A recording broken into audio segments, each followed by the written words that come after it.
Hi guys, welcome back. Sorry it's been so long. The story today begins when I was in 5th or 6th grade. And in the summers, I would go to my grandma and grandpa's house. And by that time, I was kind of tired of running around tramping in the woods during the summer. So I would go and read some of my grandma's Barbara Cartlands. These were short little romance novels about dashing men from Regency England and the young women that fell in love with them. And I fell in love with them too. Oh, I mean, what's not to love about love? These novels were intoxicating to my prepubescent, too thick thighs self. I watched Love American Style. I watched Love Boat. I watched The Dating Game. And I had several Barbies and one Malibu Ken. And sometimes Barbie and Ken would kiss. So I knew all I needed to know about love, right? Then one night, I was laying on the floor listening to the radio, and I heard him. He was singing just to me. He just didn't know it yet. And they called it puppy love. Oh, I guess they'll never know. That's right. I fell in love with Donny Osmond. As I grew older, Donny Osmond got replaced with boys that I would see in school and think were cute. Then it happened. It was homecoming night of my 10th grade year. Now I know you're thinking, oh my gosh, Steph got invited to homecoming by this hot guy and they lived happily ever after. No, that never happened.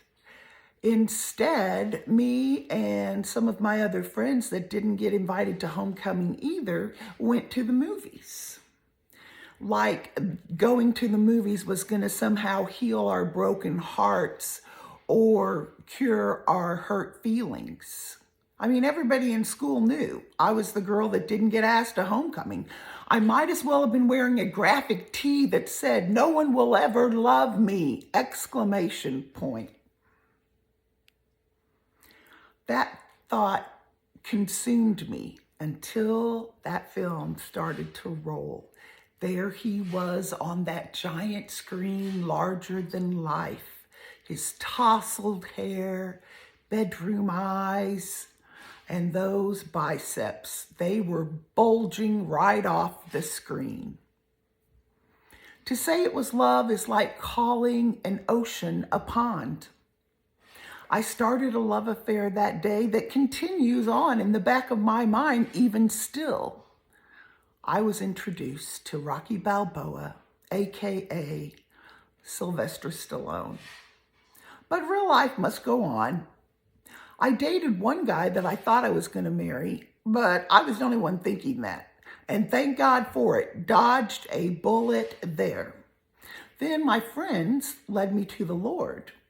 And I was introduced to a different kind of love. This wasn't a romantic love. It was God's love. It was different. But I didn't have time to explore that any further. I had my own life. Yes, I had asked Jesus into my heart, and he forgave me of my sins, and I got my get out of hell free card. But that was really all I needed from God. Thanks, Jesus, but I gotta go. I got my own life to live, and I don't really have time for you. But I'll see you in heaven. And off I went to live my life. Well, the same friends who led me to the Lord introduced me to my husband. He and I dated off and on for 5 or 6 years. More off than on, which should have been my clue. But oh no, I was single-mindedly relentless in my pursuit of finding someone to love me. You might say I was desperate. And the more that I liked guys that didn't like me back, the more desperate I became. as my deepest, darkest fear reverberated in the hollow chamber of my soul. No one will ever love me, ever. Well, we finally got married, and I threw my whole heart into loving him. I just knew that I could not love anyone or anything more than I loved him. But it turned out I didn't even know him. Then my 2 children came along, and I knew a love greater than anything I thought had ever existed. To say I was obsessed would be quite an understatement. I poured every single drop of love I had into Devin and Sierra. And do they love me? Yes, they do. They love me as a child loves a parent. All this time, God's just waiting in the wings where I have shoved him so that I could get on with my life. Well, my life went flying by until it came to a screeching halt. And I mean that literally. July 17th, 2017. I couldn't walk even one step without being in excruciating pain. What I thought was going to be a temporary foot injury turned into a debilitating, life-altering issue. Almost 8 years ago, I injured my foot, and I went from someone that people called a force of nature to a woman who spent most of her time on the sofa. That's right. The life of the party, the extroverted extrovert, became a recluse almost overnight. My children were grown and gone. My marriage had been over for years, and I was stuck there on the sofa. It took months and months for my brain to settle down and calm itself. There was no one I could call or talk to during the day. Everyone else was at work or school. And there was only so much TV you can watch. So I turned to God. He was right there where I'd left him. I would pray to God, and the more I talked to God, the more these tiny little seeds were being planted within me without me ever even realizing it. Disclaimer, these seeds would have germinated and grown and matured much faster if they'd been planted on more fertile soil. But I've always been so incredibly stubborn that it was like planting seeds on a bed of rocks, hoping they would take root. Why have I been so stubborn? Because honestly, I always thought I knew best. Just unbelievable. So back to the story. After several years of Galapagos turtle, slow kind of growth, I got my cancer diagnosis. The first 8 weeks of my cancer treatment were the dreaded red devil chemo. And it was after either my second or third round of that, I woke in the middle of the night. My head was on fire. And my body felt like it was going to explode. All around me, it was pitch dark and as quiet as the grave. As I laid there, I cried out to the Lord. There was no one else to turn to but God. Those 2 words spoken so often in the Bible came to me. But God was there for me. But God loved me. I was too busy for him, but God loved me. I pushed and pushed myself for my own gain and recognition, but God still loved me. I put everyone in my life before him, hoping that they were going to be exactly what I needed to satisfy that longing in my heart and in my soul, but God's love for me was unwavering.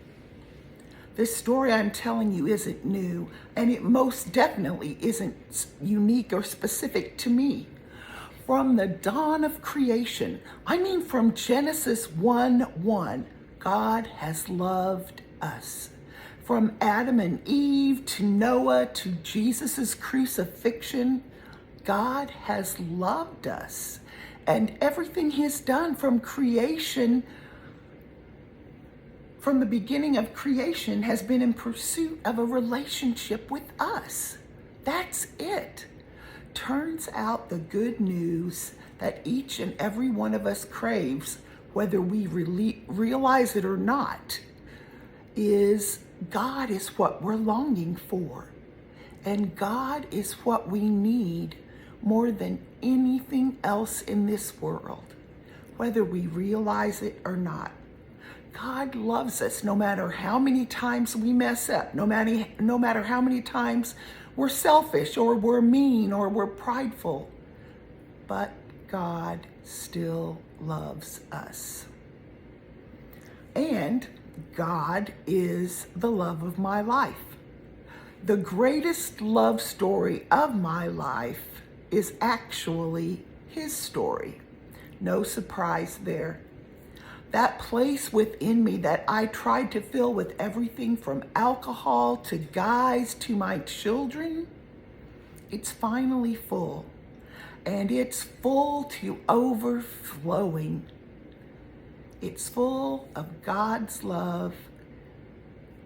And I want more than anything else to share this with you, because I want you to know the joy and the peace that comes from knowing God and from letting Him take His rightful place in your life.